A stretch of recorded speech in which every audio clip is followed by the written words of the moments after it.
చంద్రగిరి నియోజకవర్గంలోని 6 మండలాల్లో నా యొక్క ఆత్మీయుల్ని ఈరోజు నుంచి కలవాలనుకుంటున్నాను.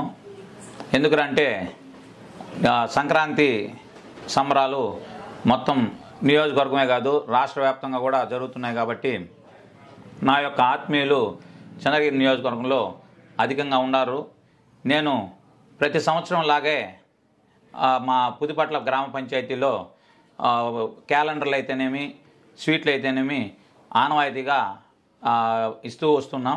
అదేవిధంగా చంద్రగిరి నియోజకవర్గంలో ఉన్నటువంటి నా ఆత్మీయులు రామచంద్రాపురం మండలం అయితేనేమి, చంద్రగిరి మండలం అయితేనేమి, పాకాల మండలం అయితేనేమి, చిన్నగొట్టిగల్లు, ఎర్రావరపాలెం, తిరుపతి రూరల్ మండలంలో నా అనుచరులందరూ కూడా సంక్రాంతి శుభాకాంక్షలు తెలియజేస్తూ వాళ్ళకు కూడా నూతన సంవత్సర క్యాలెండరు మరియు స్వీట్ బాక్సులు కూడా పంపిణీ చేయాలని పార్టీలకు అతీతంగా ప్రతి ఒక్కరిని కూడా కలవదలుచుకున్నాను.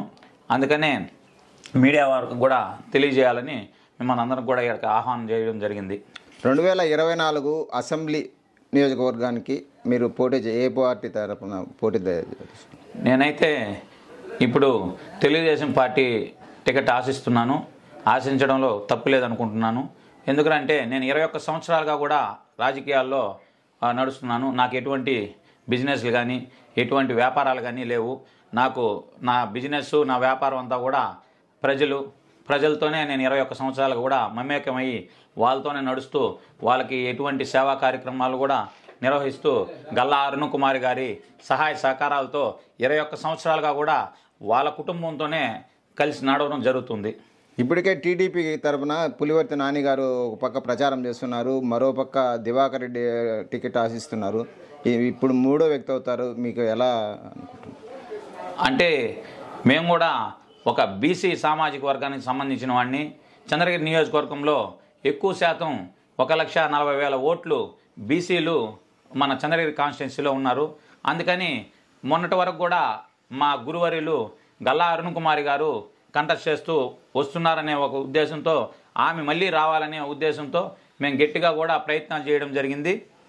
కానీ ఆమెకి కొంచెం ఈ రాజకీయాలు కొంచెం దూరంగా ఉండాలనే ఉద్దేశంతో నెక్స్ట్ వచ్చి ఆమె కొంచెం రెస్ట్ తీసుకోవాలి, ఇంకా ఈ రాజకీయాలు విరమిస్తున్నాననే ఒక ఉద్దేశంతో ఆమె డ్రాప్ అవ్వడం.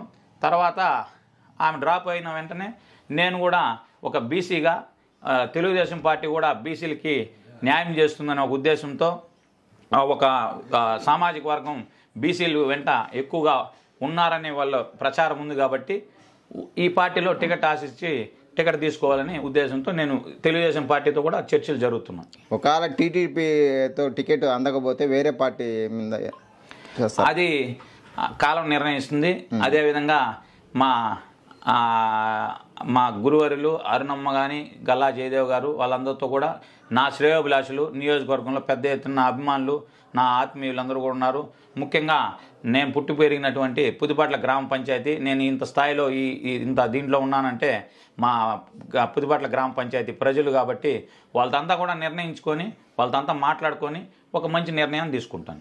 ఏ పార్టీకి సంబంధించిన టికెట్ రాకపోతే ఇండిపెండెంట్గా చేయడానికి సిద్ధమేనా మీరు? అదే మా వాళ్ళతో అందరితో కూడా డిస్కస్ చేసి ఖచ్చితంగా అట్లా ఏదన్నా ఉంటే కూడా దానికి కూడా ముందుకు పోయేదానికి కూడా నేను సిద్ధం.